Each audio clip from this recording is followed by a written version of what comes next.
Bonjour et bienvenue dans votre rendez-vous hebdomadaire d'information sur Nyon Région Télévision. Une nouvelle fois, nous allons survoler l'actualité du district. Politique, société, agenda et sport sont au menu de cette édition. Mais tout d'abord, ce fait divers en plein cœur de Nyon. C'était mercredi à la mi-journée. 2 individus ont braqué une bijouterie. Le dénouement est heureux puisque les 2 braqueurs se sont finalement rendus sans qu'il n'y ait de blessés. Une tentative de cambriolage qui a mobilisé la police nyonnaise, la police cantonale avec notamment un détachement du Dard et qui a tenu en haleine tout le centre-ville. Florian Cavalieri a recueilli le témoignage d'un commerçant qui a assisté aux opérations. Luc Nerfin, vous tenez un commerce juste en face du magasin qui s'est fait braquer ce matin. Qu'avez-vous vu depuis votre commerce ? On a déjà entendu une sirène de police, un peu comme tous les jours, qui s'est arrêtée vers la Combe. Et puis on s'est dit, c'est comme d'hab. Et tout d'un coup, on a entendu des cris. Il y avait 2 policiers qui étaient juste devant la bijouterie, avec l'arme au poing, en train de dire « Sortez, levez les mains, sortez ». On s'est dit qu'effectivement, il y avait un problème. Et là, ils ont attendu. Ils criaient pendant un moment. Il ne se passait rien du tout. La porte était fermée. Et peut-être pendant 10 minutes, ils sont restés comme ça en train de braquer. Et là, tous les autres policiers sont arrivés. Et ils se sont mis en place un peu partout. Il y avait des snipers un peu en haut, par terre, là au milieu, juste avec une voiture placée juste devant. Et là, ça a duré à peu près 20 minutes, une demi-heure. Et là, ils ont continué à dire, on a commencé à voir des ombres à l'intérieur du magasin, de la bijouterie. Et là, la porte s'est ouverte. Et il y a un monsieur qui a bloqué la porte avec une colle. Et là, 2 personnes sont sorties les mains en l'air comme ça. Ils les ont couchés et ils les ont embarqués tout de suite. Et ils les ont emmenés plus loin. Et là, la porte s'est refermée juste après. Donc on s'est dit, il y a quand même quelqu'un encore à l'intérieur. Et là, ça a duré un peu plus longtemps. Alors je pense qu'ils ont attendu le Dard qui est venu plus tard. Et ça a duré bien une demi-heure, 3/4 d'heure d'attente. Donc on est tous coincés dans les commerces. Il n'y avait plus rien qui bougeait. Et là, 3/4 d'heure après, ils sont intervenus avec un chien, 3 hommes cagoulés, 2 hommes avec les boucliers. Et ils ont ouvert la porte qui était fermée. Ils ont ouvert la porte, ils sont rentrés. Et là, ça a duré peut-être 10 minutes, pas aussi longtemps. Et ils sont ressortis. Et ils ont sorti un monsieur, je sais pas, une 50aine d'années, habillé tout en noir, qu'ils ont mis dans l'ambulance. Et puis voilà, c'était terminé. Donc c'était chaud à Nyon ce matin. C'est pas la première fois que ce commerce s'est braqué. Alors je sais pas si c'est la 3e ou la 4e fois qu'il se fait braquer, mais c'est la première fois qu'ils se font arrêter. Parce que les autres fois, ils étaient parqués un peu plus loin devant la pharmacie. Ils les avaient pas arrêtés. Et puis une fois, c'était aussi tôt le matin, mais ils les avaient pas arrêtés non plus. Donc c'est la première fois qu'ils les arrêtent. Donc bravo, ils ont bien joué, bravo la police. L'heure est inhabituelle pour un braquage. Ouais, normalement c'est plutôt sur le coup des 9h. Les 2 premiers c'était à 9h le matin, juste à l'ouverture. Mais là c'était plus tard, c'était 11h, facilement 11h15, 11h30 je crois. Ça fait rien. Vous êtes un ancien membre du comité de la SIC qui représente les commerçants nyonnais. Le braquage, c'est la hantise du commerçant. Ah ouais, effectivement. Alors on ne sait pas d'où ils viennent, ces charmants personnages, mais effectivement c'est un petit peu terrorisant parce que dès qu'il y a des armes à feu et ainsi de suite, c'est pas forcément le plus agréable pour nos clients et pour les commerçants non plus. C'est un problème que vous essayez d'empoigner justement au sein de la SIC ? Au sein de la SIC, je pense pas vraiment, c'est plutôt au niveau de la sécurité par rapport aux bijoutiers. Mais il a devant, pas un garde du corps, mais un personnage de sécurité qui est devant, plus le GPA qui sont là souvent. Alors là, je ne sais pas du tout s'ils étaient là ou pas ce matin, je ne les ai pas vus. Mais effectivement, c'est assez problématique. Je pense que c'est la proximité de la frontière qui nous rend peut-être plus vulnérables pour ce genre de braquage.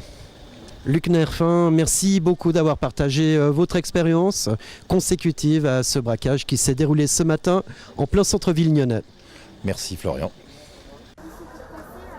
Vers les 11h30, 2 hommes sont entrés dans cette bijouterie pour commettre un braquage. La police de Nyon est très rapidement intervenue pour bloquer le magasin. Très rapidement aussi, la gendarmerie a mis en place tout un dispositif, toujours en collaboration avec la police de Nyon, pour sécuriser toute la zone. Les 2 auteurs sont restés dans le magasin, ont pris en otage le gérant et un employé, et finalement se sont rendus vers les 13h. Combien de forces ont été engagées et d'où venaient les gendarmes, notamment ceux du Dard ? Alors il y a eu donc la police de Nyon, il y a eu la gendarmerie, et plusieurs patrouilles de chaque côté, et l'unité, le DAR effectivement, qui est intervenue. C'est pas la première fois que cette bijouterie se fait braquer, c'est la 3e ou 4e fois. Fait inhabituel, cette fois c'était en plein milieu de la journée.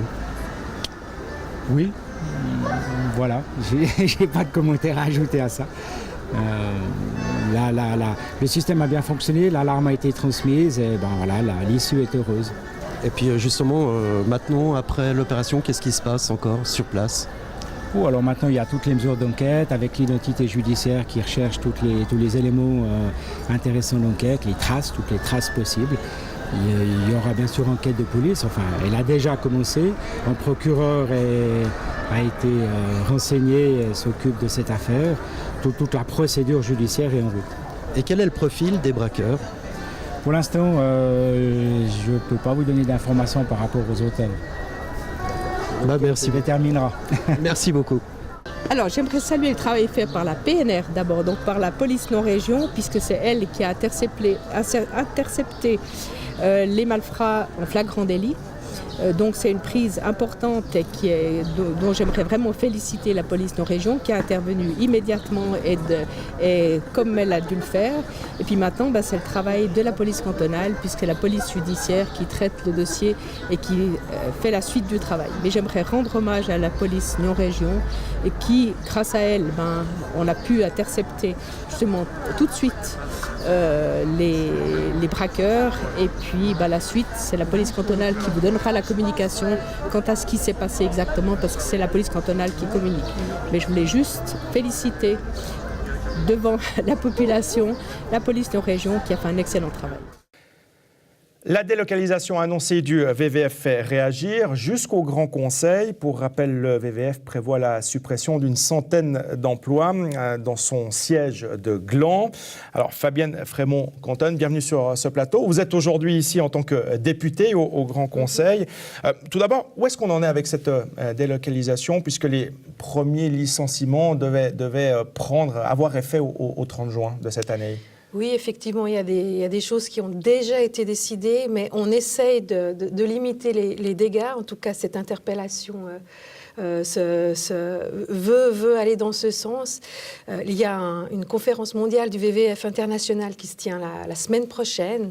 Et il faut absolument que nos autorités cantonales qui ont voulu le VVF international à Gland se bougent et fassent en sorte d'être entendues pour limiter les dégâts et faire en sorte que VVF international reste à Gland, reste dans notre canton. Il y a effectivement cette interpellation urgente qui demande au Conseil d'État vaudois d'intervenir. Mais concrètement, que peut faire le canton ?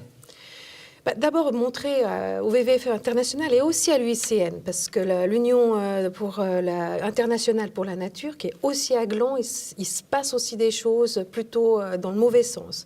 Donc notre canton doit absolument montrer à ces acteurs au rayonnement mondial qui sont ici dans notre canton.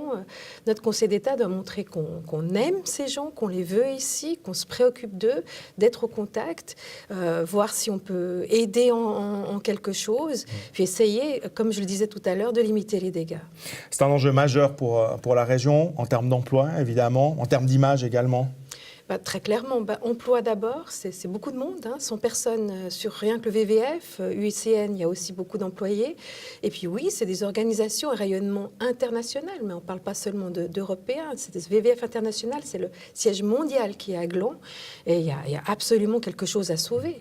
Autrement, on se demande pourquoi le canton a fait tant d'efforts, il a donné en partie des bâtiments, il a aidé financièrement ces sociétés à venir s'établir à Gland.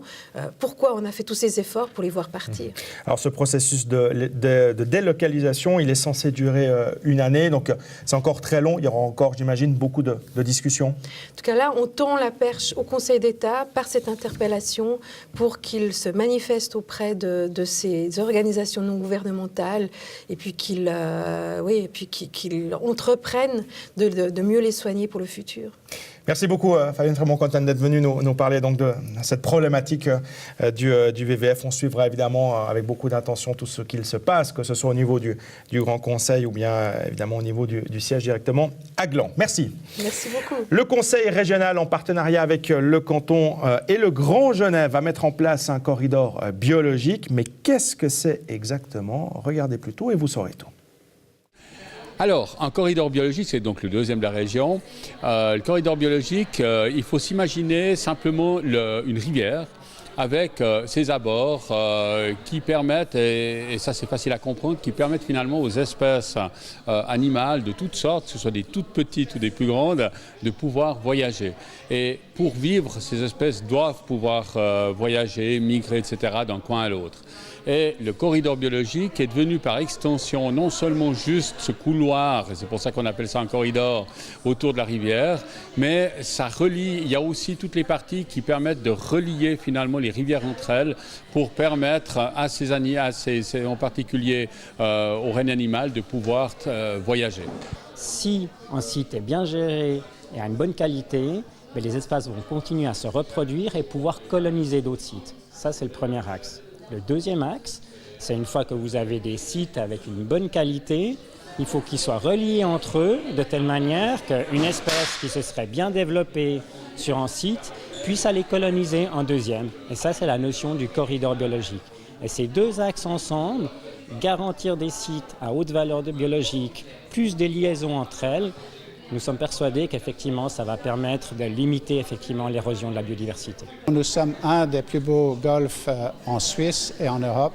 Mais disons, le défi pour nous, c'est vraiment aussi d'être à la pointe du progrès dans tout ce qui est écologie. Parce que, disons, je crois qu'à long terme, disons, nos enfants, nos petits-enfants peuvent profiter du fait, disons, qu'on est vraiment conscient de la nature et on fait tout ce qui est possible pour essayer de faire en sorte que la nature puisse, disons, avoir un développement durable, disons, dans les années qui viennent. On fait beaucoup de petites choses qui ne coûtent pas, qui au contraire peuvent nous faciliter la vie, qui nous font faire des économies, comme l'entretien des talus, l'entretien de surfaces qui sont laissées en jachère au bord des forêts, qu'on laisse faire dans le temps. Chaque semaine, on se sentait obligé de les tondre, et actuellement, on tond une fois par année.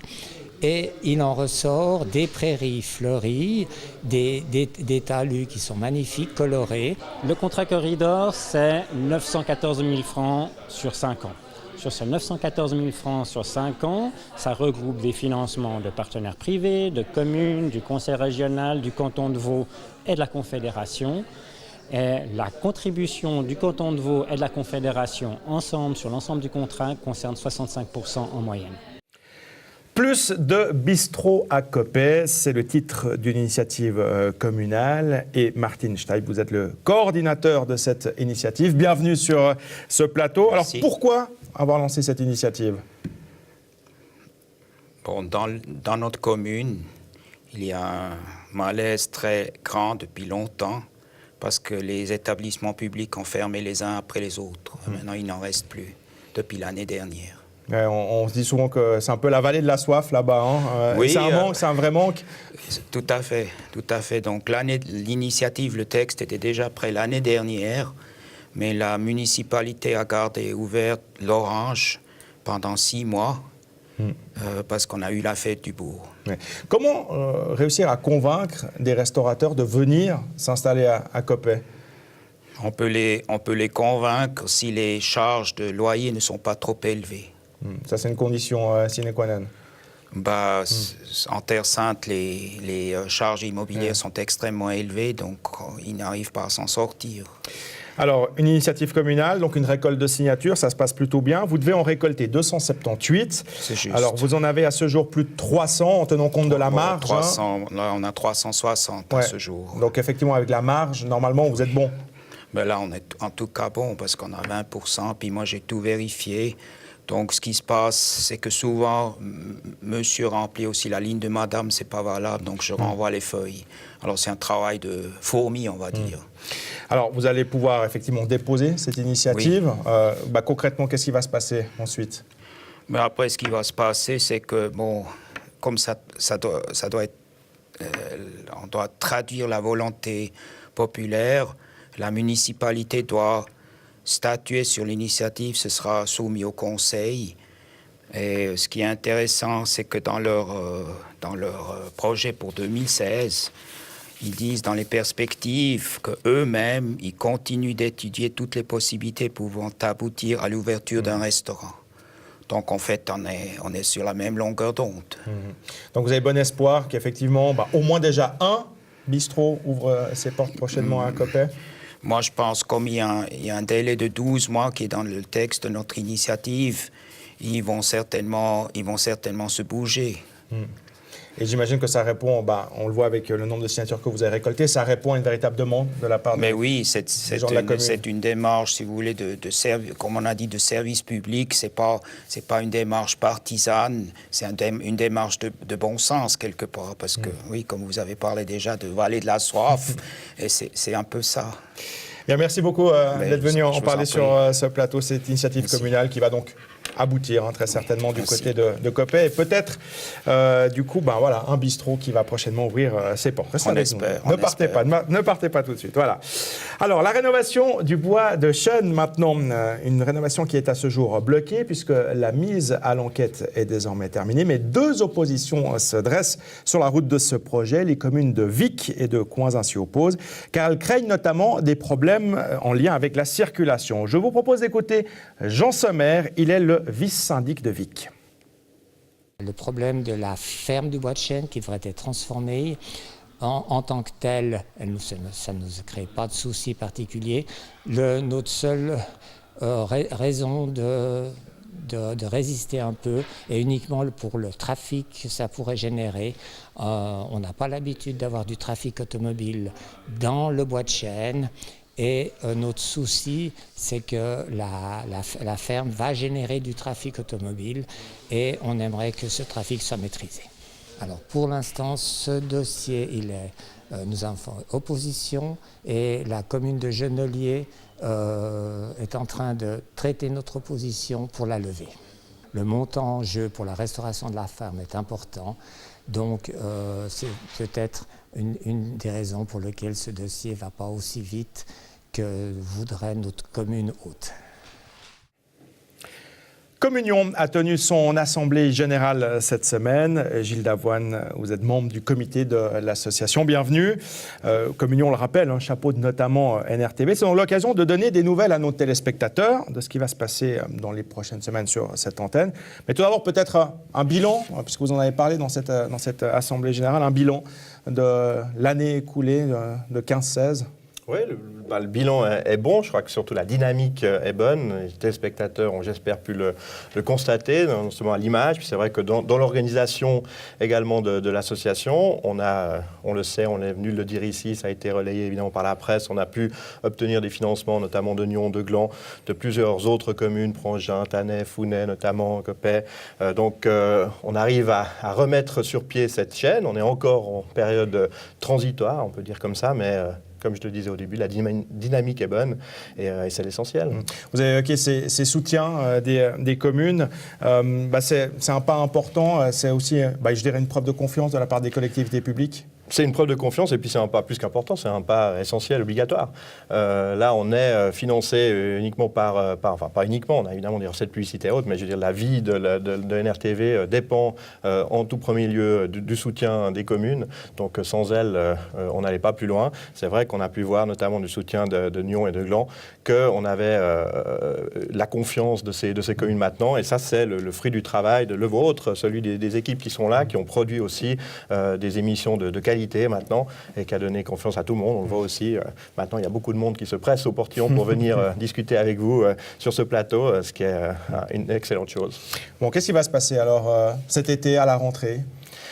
Alors cet été, NRTV se met toujours en pause quand même pendant l'été, petite pause pendant laquelle on rediffuse des programmes, des best-of, ce genre de choses. Je ne suis pas directement le programmateur, donc je n'ai pas tous les détails non plus à ce jour. Et puis ensuite, on continue sous la même forme avec l'info, le débat. Il y a déjà la culture qu'on a prévu de mettre, qui est déjà venu s'insérer ici. Et puis on a prévu de mettre un plateau sport spécifique au sport dans la région qui viendra aussi normalement s'insérer dans la grille de la rentrée.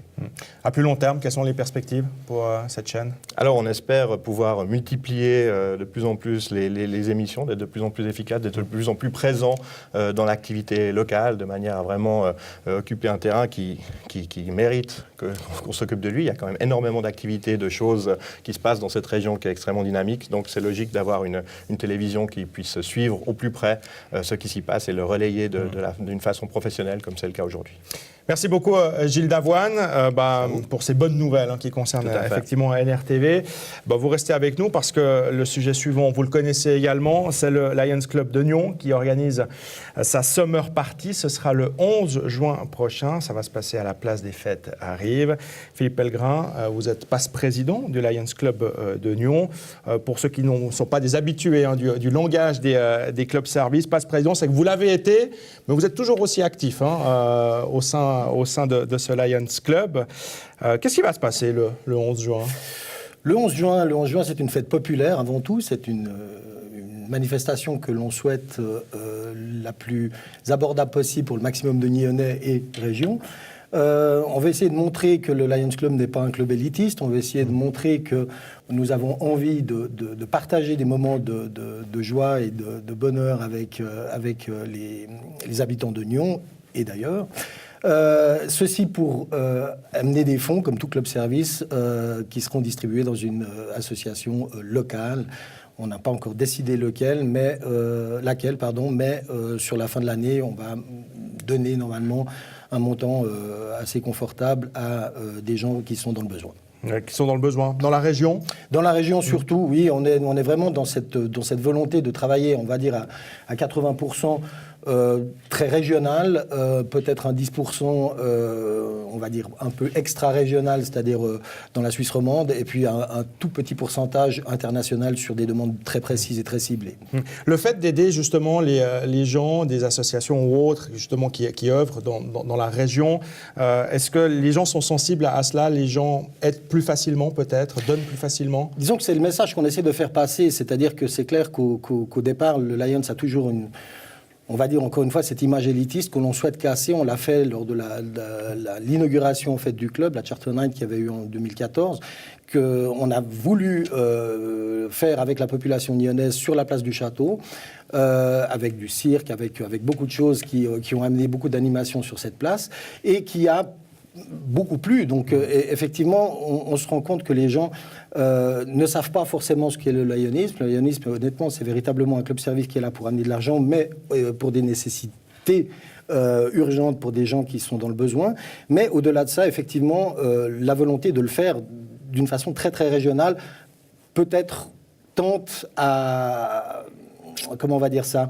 Tente à donner une impulsion aux gens de participer peut-être un petit peu plus à la vie du club. Alors pour en revenir à cette journée du 11 juin, il y aura pas simplement d'animation, il y aura des stands de nourriture, de boissons évidemment. Les matchs de l'Euro, puisque le 11 juin, il y a le premier match de l'équipe de Suisse contre l'Albanie et ce sera à 15h. Donc là, évidemment, tous les ingrédients sont réunis pour que la fête soit belle et que les gens surtout y participent. Absolument. Donc c'est vraiment dans cet esprit-là que l'on a fait. Aussi bien effectivement les rediffusions des matchs sur écran géant, effectivement stand de nourriture et de boissons, tombola, DJ pour la fin de la soirée. Enfin, tout est là pour que la fête commence à 14h30 et se termine gentiment sur 2h du matin, si tout se passe bien. Bon, on a un passe-président sur le plateau, on a un futur président du Lions Club de Nyon. Gilles Davoine, j'imagine que vous suivez évidemment de près toutes ces activités-là, puisque la présidence est pour bientôt pour vous. Oui, c'est vrai. Je suis premier vice-président au 1er juillet, donc vice-président au 1er juillet 2017, qui en plus sera les 100 ans du Lions au niveau international, création du Lion. Donc effectivement, je connais bien ce sujet-là et la Summer Party auquel effectivement je vais participer également et qui sera, j'espère, une belle fête sous cette cantine. Donc même si jamais il pleut, parce que pour l'instant on a un mois de juin qui est quand même pas terrible, mais même là c'est abrité, c'est sous la grande tente qui est à Nyon arrive, avec effectivement encore concert rock, notamment Corps des Alpes même au début pour sonner un peu l'appel pour le premier match de la Suisse. Donc vraiment plein d'animations, le cirque, ça sera vraiment super. Et puis comme l'a dit Philippe, c'est vraiment l'occasion de montrer que le Lions, c'est pas un groupe de gens qui auraient plein d'argent et qui discuteraient comme ça de haut des problèmes du monde, mais c'est vraiment, on fait des activités, on a un stand à Paléo également aussi pour aller récolter de l'argent pour pouvoir le réinjecter dans des associations parfois locales, parfois plus loin, mais qui ont effectivement besoin de cet argent, parfois même au niveau privé. Hein. On a aidé une petite famille d'une petite fille qui a une maladie rare, la maladie papillon. La fameuse maladie du papillon, voilà. qui était dans la presse relayée quelquefois. Et ouais, effectivement, c'était notre première action sociale d'ailleurs, et qui nous a beaucoup touché, toute l'équipe du Lions Club de Nyon. Et oui, effectivement, on se rend compte que la région a malgré tout besoin d'aide, et on le fait d'une façon très ciblée. Et je crois qu'effectivement, le but du club est vraiment de travailler régional. Voilà. Merci beaucoup, messieurs. Merci. Plein succès à vous donc pour cette Summer Party. Ce sera le 11 juin prochain. Donc, arrive à Nyon, organisé par le Lions Club de Nyon. On va retrouver maintenant Gaëlle Keim, la déléguée de la ville de Nyon à l'énergie et au développement durable. C'est une habituée de nos émissions et Florian Cavalieri est allé à sa rencontre car l'actualité de la ville de Nyon est riche. En la matière, on va parler volte-face, carré potager et formation au jardinage. Et je suis en compagnie de la déléguée à l'énergie et au développement durable de la ville de Nyon pour nous parler d'une étude. Gaëlle Keim, bonjour. Bonjour. Alors cette étude s'appelle Volte-face. Quel est l'objectif ? Alors Volte-face est en fait une plateforme de recherche de l'Université de Lausanne sur la transition énergétique. Le but est de comprendre les aspects sociaux qui interviennent dans cette transition énergétique. Et la ville de Nyon y participe pour essayer de comprendre quels sont les dispositifs à mettre en place pour rendre durables les changements de comportement dans les économies d'énergie. Alors la ville de Nyon y participe, mais elle demande à ses concitoyens d'être proactifs. Tout à fait. Donc entre 2013 et 2015, on avait visité des ménages dans le cadre de l'action Éco-Contact. Et puis là, on cherche des ménages qui n'y ont pas participé pour répondre à un questionnaire de ces chercheurs de l'Université de Lausanne sur leur habitude de consommation d'énergie. L'objectif, c'est quoi à terme ? Alors l'objectif déjà de cette étude, c'est de trouver 50 ménages, donc c'est un appel à candidature pour les ménages nyonnais. Et à terme, c'est de comprendre quelles actions de sensibilisation on peut mettre en place qui soient véritablement utiles à nos ménages pour qu'ils aient une véritable réduction de leur consommation d'énergie. Alors la ville recherche une cinquantaine de ménages. Attention, il y a d'autres contraintes. Il faut avoir un appartement qui fait plus que 2,5 pièces. Hein. Oui, tout à fait. 2 pièces et demie pour pouvoir avoir une homogénéité dans les résultats des différents ménages qu'on va interviewer. Alors, vous l'avez dit, ça fait suite justement à cette démarche de la ville de Nyon qui s'appelait Éco-Contact. Quels ont été les retours de ces 3 sessions ? Alors sur 3 ans, on a réussi en fait à économiser l'équivalent de la consommation annuelle de 14 ménages en visitant à peu près 400 ménages nyonnais à qui on a distribué des ampoules économiques, des bouilloires, des interrupteurs de veille cachée. Est-ce que la ville de Nyon, plus particulièrement ses habitants, sont de bons élèves en rapport du développement durable dont vous êtes une spécialiste ?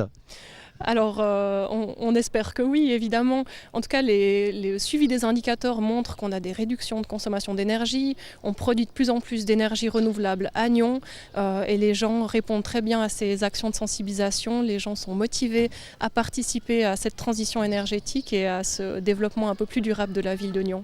Autre action que vous avez mise en place, ce sont les fameux carrés potagers. Et alors ça, c'est une opération qui marche. Vous en avez mis passablement et vous avez proposé des formations. Vous remettez le couvert. Effectivement, on a proposé une formation ce début de printemps pour apprendre aux gens comment jardiner de façon écologique à travers ces carrés potagers qu'on a disséminés dans la ville. Et puis le 15 juin, on propose une formation un peu spéciale qui sera faite en présence d'un jardinier du service des espaces verts pour que les gens apportent leurs questions du moment, vu qu'ils seront en pleine saison de jardinage, pour qu'ils puissent trouver les réponses à leurs petits problèmes de culture. Voilà, puis là, alors là, c'est vraiment la foire aux questions. On peut avoir des questions vraiment de personnes qui s'y connaissent rien, comme des questions beaucoup plus pointues. Exactement. Le but, c'est que les gens puissent repartir de cette session de formation avec les réponses concrètes qui leur permettront d'avoir de jolis résultats dans leur carré. Et les jolis résultats, ils sont déjà derrière nous, puisque la ville de Nyon met aussi en place une opération Place du Château, donc des mini-carrés potagers, on peut le dire. Là encore, quel est l'objectif ?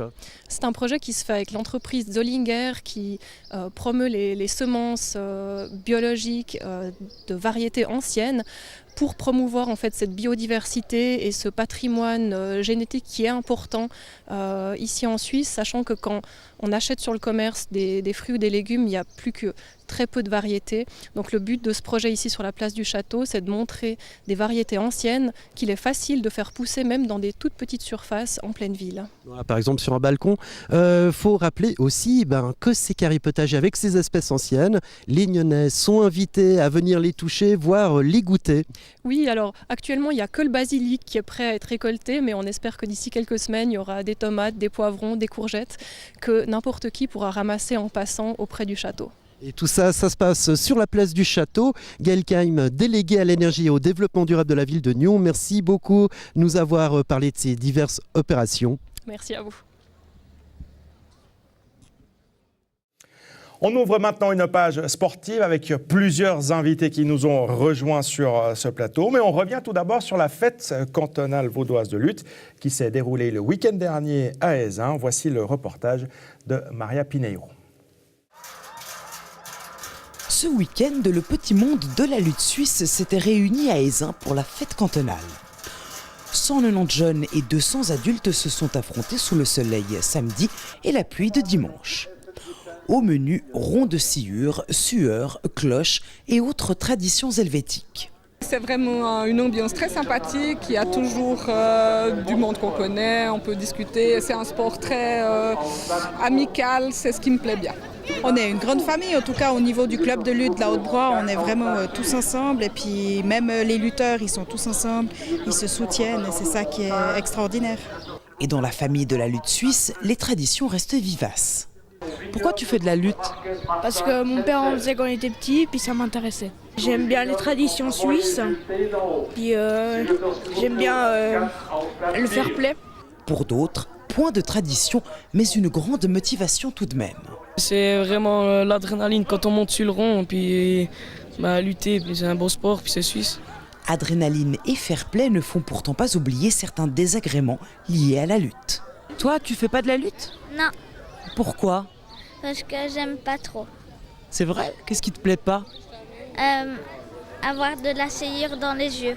Et oui, la relève n'est pas toujours facile à trouver et à motiver, surtout dans des régions urbaines comme la côte. Dans des régions comme ici, on a quand même de la peine à recruter des jeunes pour qu'ils s'intéressent à ce sport. C'est un sport qui demande beaucoup de volonté, de la persévérance et voilà, il faut lutter. Le mot, il faut lutter. Pourtant, la lutte peut apporter beaucoup à ses pratiquants, en dedans comme en dehors du rond de sciure. Ça va aider aussi dans la vie, parce que voilà, quand on est sur un rond de sciure, le but c'est quand même de la victoire de l'adversaire. Et il ne faut rien lâcher. Et ça apporte aussi un petit peu aussi d'humilité. Des fois on perd, il faut apprendre à perdre, comme il faut apprendre à gagner. Et voilà, c'est une bonne école de vie, je pense, pour les jeunes. De quoi attirer peut-être de nouveaux talents. Prochain grand rendez-vous, la fête fédérale de lutte suisse et des Jeux alpestres. Elle aura lieu à Estavayer-le-Lac du 26 au 28 août. À ne manquer sous aucun prétexte, la fête n'a lieu que tous les 3 ans.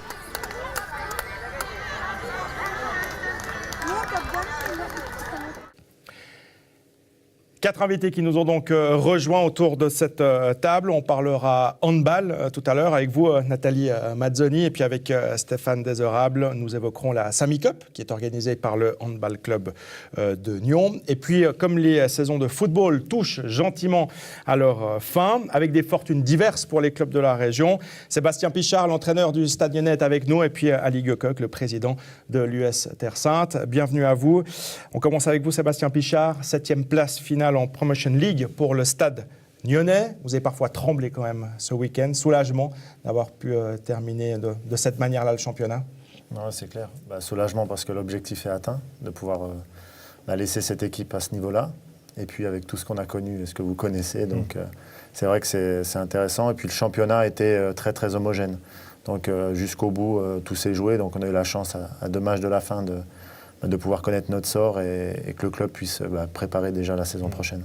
C'est vrai que si on remonte de quelques semaines, ce printemps, vous avez même occupé les dernières places du classement et à un moment c'était vraiment chaud là. Oui, c'était serré, on le savait depuis le début parce que tous les matchs ont été vraiment tendus du début à la fin. Et puis la dernière place, on aurait pu la connaître peut-être avant. Voilà, c'est arrivé à un moment où je préfère l'avoir à ce moment-là que sur la fin. Qu'à la dernière journée. Voilà, ce qui a permis de mieux repartir parce que pire on ne pouvait pas. Et puis on s'en est servi pour rebondir, reconstruire et surtout positiver. Et la mayonnaise a pris, comme on dit. Si on remonte encore quelques mois avant, on se rappelle de la saga du Stade Nyonnais pendant l'été dernier. On était même en souci pour le club. Est-ce que ce sont des éléments qui vous ont perturbé dans un premier temps, dont vous avez peut-être aussi tenu compte, qui ont su vous faire grandir tout au long de la saison ? C'est-à-dire que quand on est dans ce genre de, si je peux employer le mot combat, on doit s'en servir positivement. Après moi, à partir du moment où je suis dans le foot, je fais abstraction de ces choses-là. On a décidé, j'ai choisi de faire ce combat, de rester à Nyon, de me battre pour ce club, pour qu'on continue à vivre. Et puis, pas que la première équipe, c'est vraiment l'ensemble du club. Des jeunes à la deuxième équipe, qui aujourd'hui va faire les finales pour monter en 3e ligue avec que des jeunes de la région. Donc ça, c'était aussi un projet.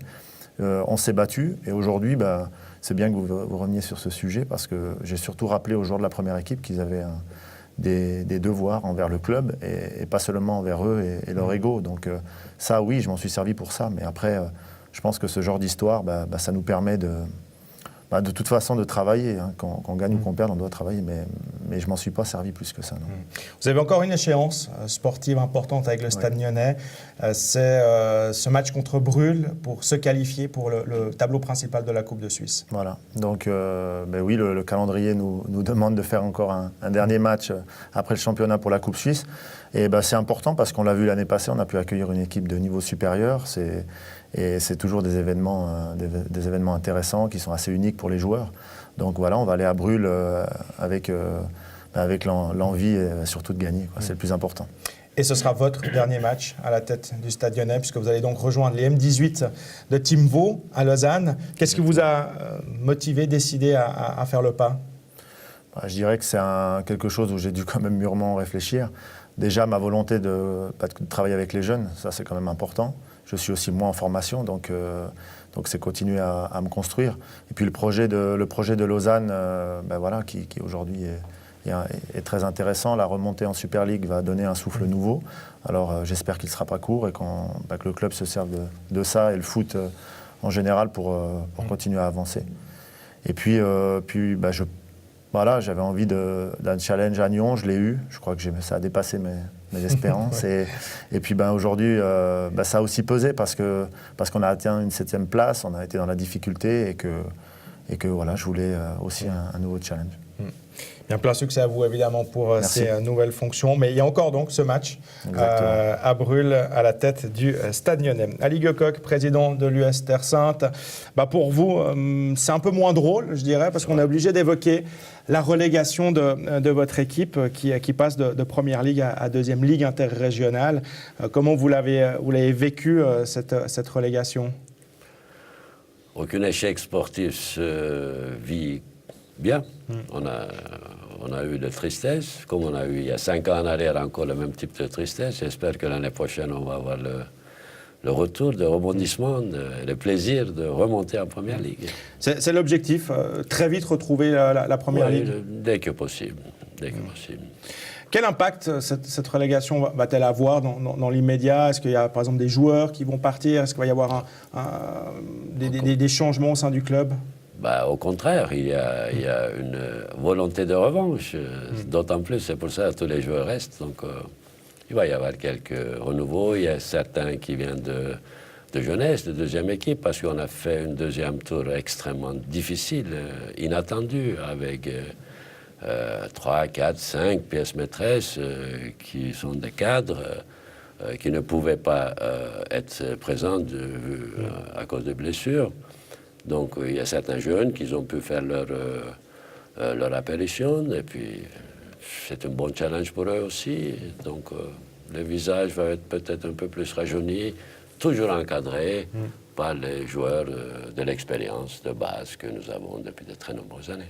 Qu'est-ce qui n'a pas fonctionné cette année, qui a amené à cette Il ne faut pas chercher loin. Quand vous avez 3-4 joueurs qui ont des pièces maîtresses, qui ont des capacités d'évoluer, peut-être pas seulement en Ligue Promotion, mais aussi s'ils avaient des envies en Challenge League, et puis vous les avez pas, et puis vous ne pouvez pas les remplacer avec des joueurs vus être en dehors de période de transfert, parce qu'ils ont tous les 3-4 sont blessés presque tout seuls, gravement, pour des périodes de 6 à 1 année. Donc, et puis, bien entendu, une chose très importante qu'il y a eu aussi, même dans ces positions, il ne faut pas oublier l'engagement des autres joueurs, des camarades qui étaient là. Ils ont fait des matchs. Si vous regardez les 10 derniers matchs de Terre Sainte, il n'y a pas un match qu'on a perdu plus qu'un but d'écart.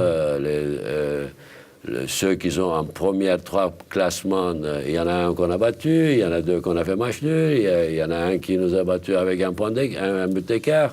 Donc, il y avait un engagement extraordinaire, et puis, mais malheureusement, il y a des fois le facteur de chance qui n'est pas joué. Sébastien Bichard, je vous fais réagir par rapport à la situation de Terre Sainte. C'est évidemment dommageable pour la région que de perdre un club qui était présent en Première Ligue, mais on voit que la volonté, c'est de très vite y retourner. Mais pour les jeunes, effectivement, tout d'un coup, ça peut être un frein de ne plus avoir une équipe de la région à cet échelon-là.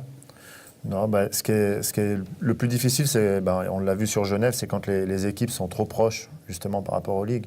Donc là, ça va permettre à Terre Sainte de repartir, donc de refaire confiance à des jeunes, peut-être les faire jouer alors qu'ils n'avaient peut-être pas pensé une année en arrière à les intégrer.